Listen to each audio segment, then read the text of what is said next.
Buenos nachos, amigos, and welcome to another fine episode of Record Breakers here in the new year 2015. I am Petey Rave, your man with no plan. Here with me is my regular quorum, my yahoos, my friends, my fellow record reviewers. We got none other than Drew. Hey, what's up, folks? We've got Brett. I'm going to say something different than what Drew says. And we got Patrick. Hello. Yes, we are here gathered to talk about music, and the provider of said music is none other than the aforementioned Patrick. What do you got for us this week? So I'm gonna dig out the feminist electro clash punk of Le Tigre and their self-titled debut album. Le Tigre. Yes. And it's a very interesting record, to say the least. Drew, what were your expectations coming into this record?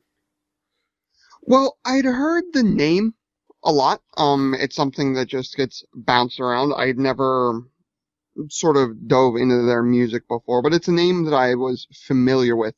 When Swagger was discussing them as this sort of punk rock, sort of feminist group, I was expecting, something brash, something angry, and something with a bit of passion and a goal.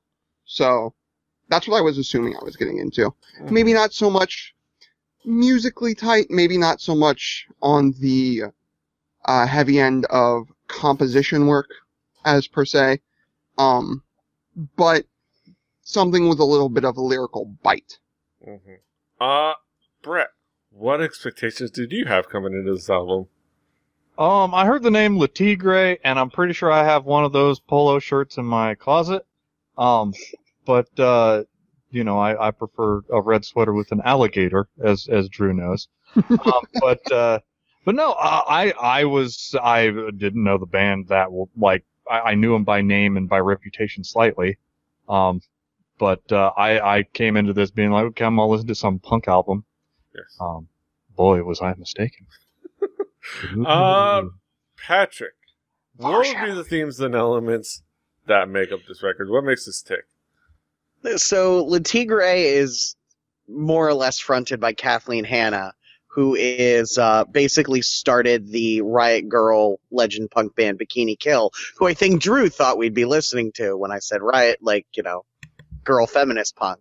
And if you listen to Bikini Kill, it's exactly what Drew described. Le Tigre is sort of a different take on music. It's sort of a new wavy electro poppy, but still with like a punk edge and, loud screamed vocals, but, drum machine beats and synths and weird lo-fi guitars. Kind of a real departure musically from what Riot Grrrl punk was in the early 90s, but in terms of theme and message, very much carried on carried that flag on. Yeah. So what would be the themes and elements that caught your attention about this record?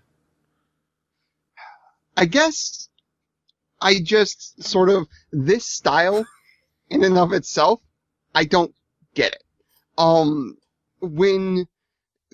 When it feels like you can make a record that, from a fidelity standpoint, can be good, whether it's complex music or whether it's super simple music or whatever, but when you can put a focus in the mixing and make that sound good, I think you should take the time to do that. I felt like they didn't do that.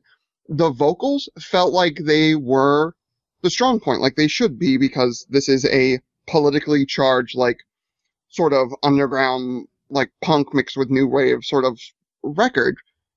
And those were mixed well, and you could sort of tell that, but all of the rest of it just sounded muddy to me, and nothing jived for me. So the whole thing sort of fell flat.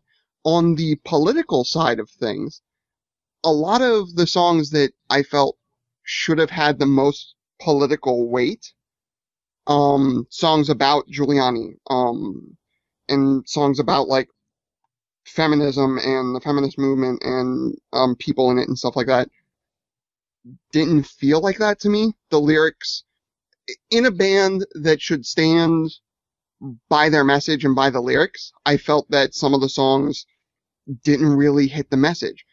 And I guess we can get into that later, but it seemed like not far enough in the lyrics to hit the same notes as, like, say, a Bad Religion or Pennywise hits for me on the political side.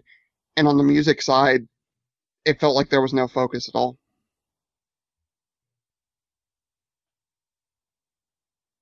You're muted, Petey. You're muted, Petey. Brett, what would be the themes and elements that stood out for you? I was really shocked at the amount of hard cuts and samples that were in this album. Like, I remember this time and some of the contemporaries, and they didn't really sound like this. The execution sounded a lot like, the most way overproduced version of 80s music, but done in a way that they could have done it way better with the budget that they had.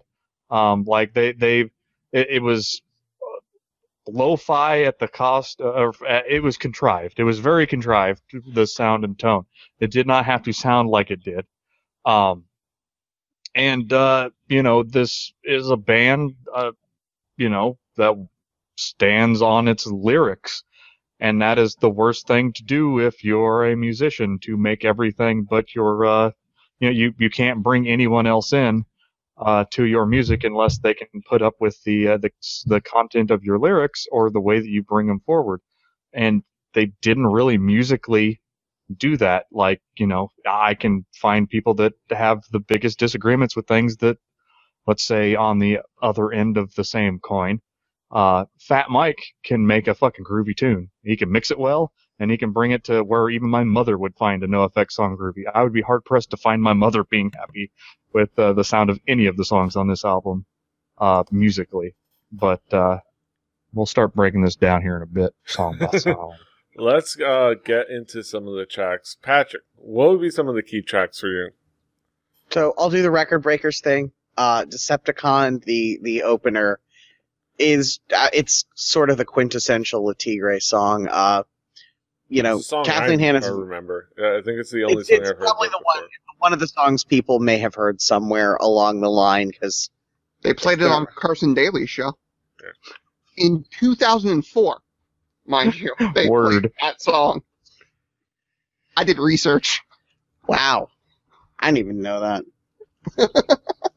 So Decepticon is basically what Le Tigre is. The whole idea was when Bikini Kill broke up, Kathleen Hanna did an album called Julie Ruin, where it was basically her and a drum machine, and the idea was to be entirely self-sufficient. And Le Tigre kind of came out of wanting to expand on that, but being sort of taking apart the idea of electronic music, which at that time was Daft Punk and Pendulum and really, really exceptionally well put together stuff, and sort of take it back into it, with a punk rock attitude of, DIY, do it yourself, make it dead simple. And the lo-fi is what it is. This was, 99. It was not, a big budget record. They did it independently, but they could have made it sound better. I can't disagree there. Second song on the record, I really like too, Hot Topic, which is just sort of a little education lesson on, women in history that, these girls found important. Also, shout out to Shirley Muldowney in that, which I'm cool with that. I like racing. I like Shirley Muldowney. She's kind of a badass.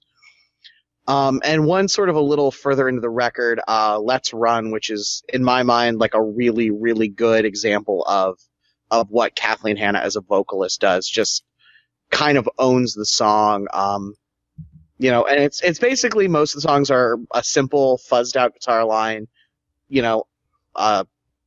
programmed drums and sometimes samples. And it's that simplicity was kind of what was such a big departure from all the bands that sort of came up around Bikini Kill. And this was trying to do something completely different. Drew, what would be some of the key tracks for you? Well, since it seems to be point where people will know the song. I'm going to dive into Decepticon as well. And when I got into it, that was the song that I kept pointing to that kind of pointed to me that I think the fidelity could have been done better, and they just didn't because they wanted to have that lo-fi sound. If you have the lo-fi sound because you need it, that's fine to me, but there's something that just I don't understand. The guitars felt really thick, and just really sort of full. And there was a way you could have spent the time on that one, and I think that could have been a cool song. What was it called? What's Your Take? The lyrics were repetitious to me. They seemed to be trying to make a statement, but then the statement was then trying to ask you what your statement was about it, and it's like, well, if you have something to stand on, be Biafra, stand on the goal. And it didn't feel like that. And My Metro card. The My Metro card just, again, was one of those things where they were trying to make a point about somebody, and the Giuliani point sort of fell flat to me because they just pretty much threw the finger up and then didn't really say why, which sort of was like, well, you could have elaborated, which would have then made the song sort of timeless, because it's like, oh, this is our opinion of the now and this is why, but I never felt that mechanization. It was 4 lines and then they were done with it, which was kind of weird. And I would have liked to see more why. Because I don't think history has been super unkind to him. I think it's been sort of middle of the road on the guy, so I would have liked to see more of their take on why they didn't like him, to see that side of the argument. So, Brett, what would be some of the tracks that caught your attention? All right, let's the amended version. Decepticon. This was the Linoleum line was in fact an actual jab at Fat Mike, who I also wrote a song in response to some kerfuffles between Bikini Kill and NoFX called Kill Rock Stars, which was on So Long and Thanks for All the Shoes, the 1997 album. But yeah, punk rock feuds are dumb. They aren't cool like hip hop feuds. So that there's one. Also, Hot Topic, song number 2 that I'm going to bring out. Hot Topic. You can't make a song off of making slam poetry, yelling names out, and be like, okay, because kids have Wikipedia. They just scroll to the bottom of the list, the See Also list. You can't make a song that's the See Also list. The progression was going over and over and never resolved. It was like this broken record kind of sound that was kind of harsh when it could be kind of groovy if they wanted to. They could put the 4 chord back into it. But no, Petey, I ask you, what's your take on Cassavetes? And Slideshow at Free University. I was shocked to find that they had a cameo by Tim Ghostal, Space Ghost brother. Yeah. Yes. This is everywhere I read, it's like, this is an important album. This is an important album, but it reminds me of a webcomic I saw a million years ago where it's like Wonder Woman at a bar, and some girl, Wonder Woman, I love you. You're so iconic and important.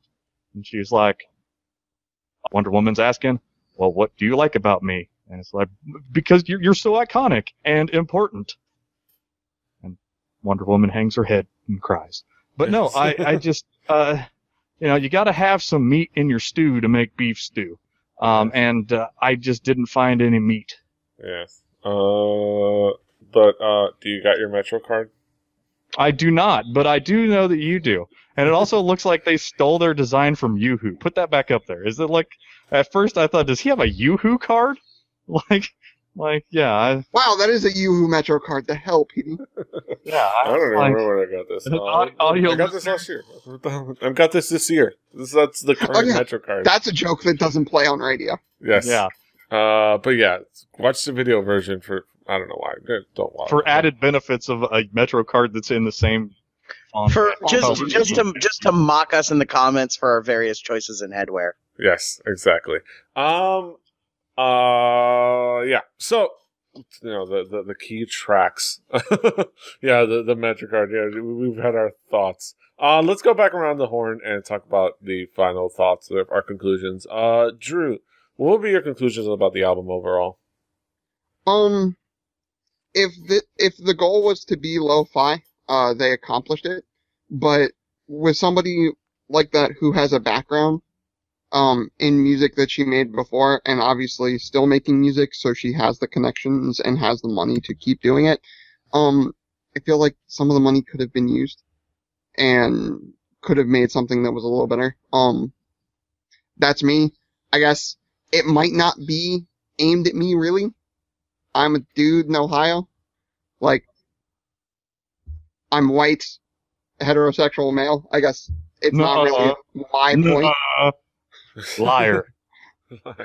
I swear, guys. You're a strong black woman who don't need no man. We don't need no man. That is correct.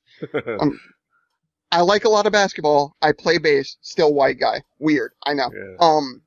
But it's just something that, like, I don't know. It just didn't hit me. I feel like, I guess my whole thing is always that if punk rock is lo-fi, it should be because they feel they need to do it. And when they get the means to not be lo-fi, they shouldn't have to be.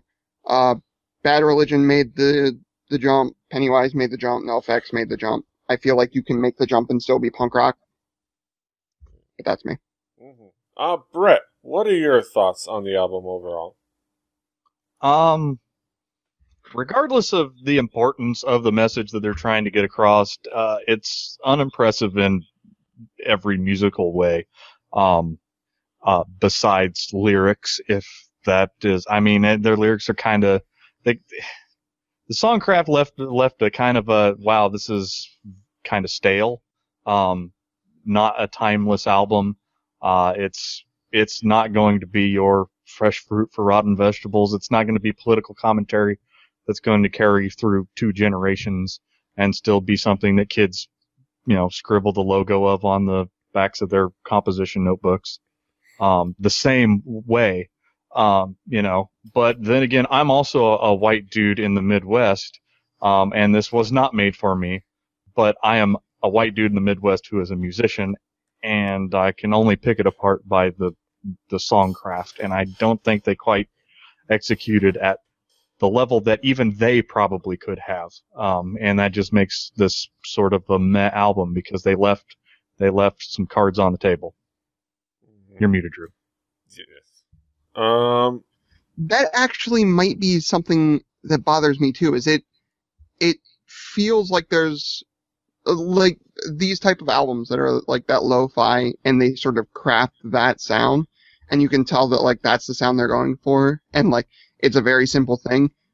It almost feels to me like there's something more that they could have done, and they just decided not to, or they decided that that wasn't the goal to make it that bit better, and it feels disingenuous to me a little bit. Mm-hmm. Very interesting thoughts. Patrick, what are your thoughts on the album overall? Oh, well, I'm going to defend the sound quality. So Bikini Kill was never a band that made money. When they did this album, they didn't have money. They have 2 later albums which sound better because they made money with this. It's like, let's not pretend like Bikini Kill were on MTV. They were not. These. No. And it's, but you and even said that's they where could have done it better. They probably could have done better, but this is, this is 99, 98, 99 when they were recording it. Not everyone had a Pro Tools rig. It was, I bet their studio did. When did she hook up with like 5 years after that? Okay, I was just curious. It was. Because I know they have really good recording. They got married in 2006, so I think she got together with him like 2003, 2004. Which ultimately might have affected their later albums. But. Oh wait, I thought we were referring to them, like, her doing something with Christina Aguilera. Who's she? No, she's married to Adam from the Beastie Boys. Oh yeah. If you want to see 2 people that on paper shouldn't work, those 2. But they do, apparently. Hey, they're both activists. It makes sense to me. but on very different sides of the scene when they were coming across each other. But that's beside the point. I really like this album. I think it's fun, and I also dig Kathleen Hanna's whole vibe. Like she basically was in a lot of ways the heart of Riot Grrrl.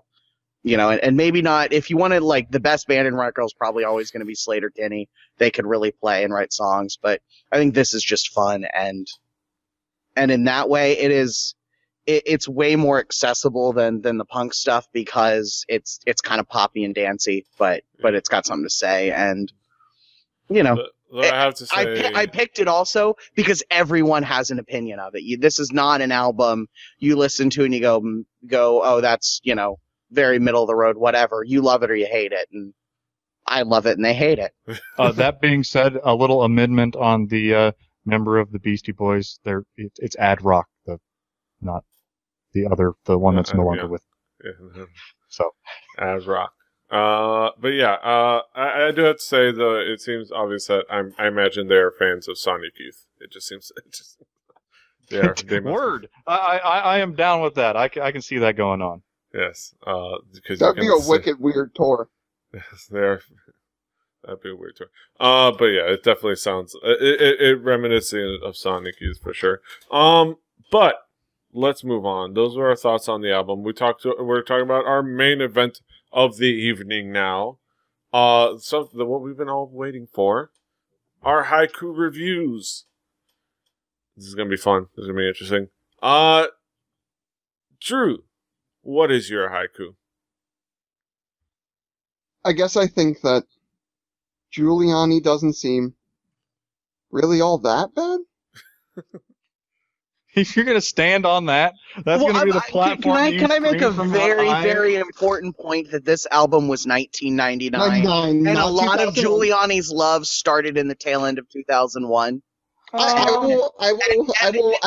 will how say he handled himself after that. I will also say that in 1999, no one in New York cleaning liked up and closing the strip bars, which seemed to be a problem with the guy because it's mentioned.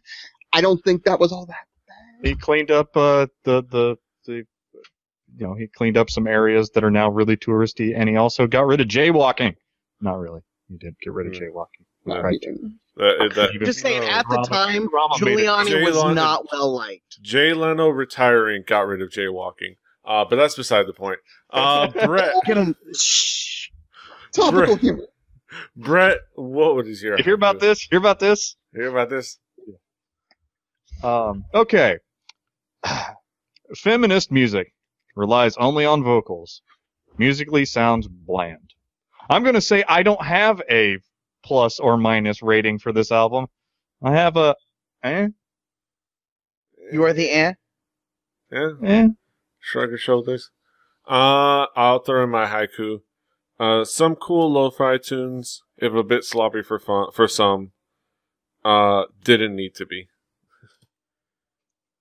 Patrick, what is your haiku? New wave punk and pop that demands that you listen. Riot Grrrl lives. I hate you guys. Shut your face, idiots. There you go. That's not the right syllable count.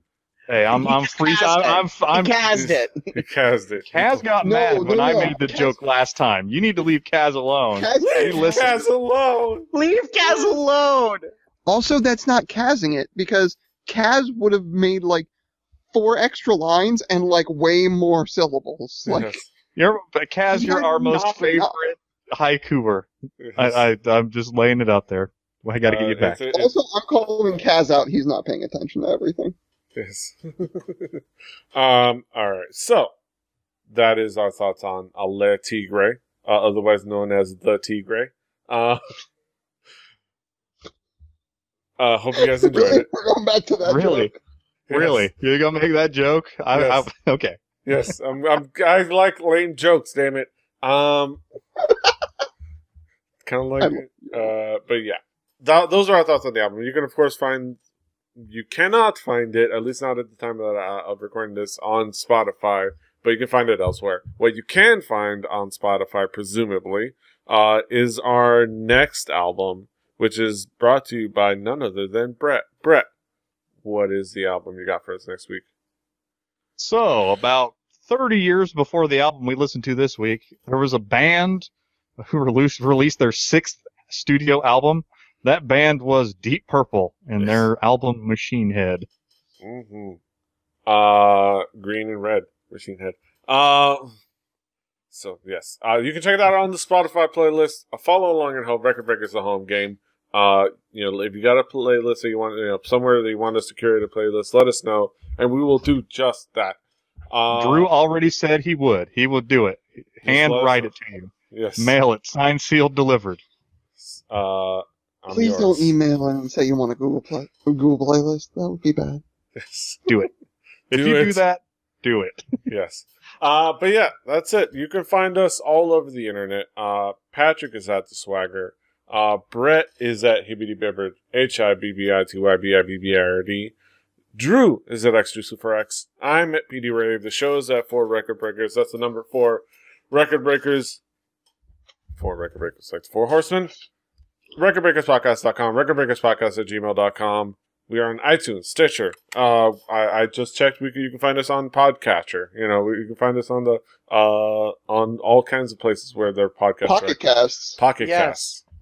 I know we're there, and you can find us all over the place. But until next time, hasta los huevos. I've got my Metro card. Le Toodaloo Gray.